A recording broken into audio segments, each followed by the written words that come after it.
அன்பானவர்களே, இப்போதைய காலகட்டத்தில் ஒரு ஸ்போர்ட்ஸாக இருக்கட்டும், இல்லைனா பாலிடிக்ஸாக இருக்கட்டும், இதே மாதிரி எல்லா விஷயத்துலையும் மனிதன் வெற்றி மேலே அளவு கடந்த பற்றுதல் வச்சுருக்கான்.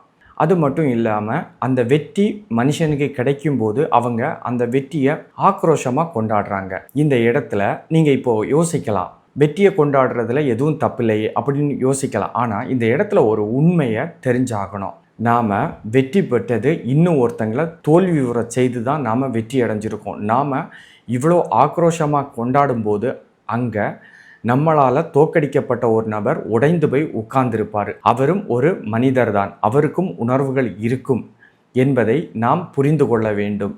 பிறருடைய மனம் நோகும்படி நம்முடைய கொண்டாட்டங்கள் இருக்கக்கூடாது என்பது என்னுடைய கருத்து. அது மட்டுமல்ல, பிறரை வெற்றி கொள்பவர் உண்மையான வெற்றியாளன் அல்ல. உண்மையில் அனைவரையும் அன்பினால் அரவணைப்பவரே உண்மையான வெற்றியாளன் என்பது என்னுடைய கருத்து. உங்களுடைய கருத்து என்ன என்பதை தெரியப்படுத்துங்கள்.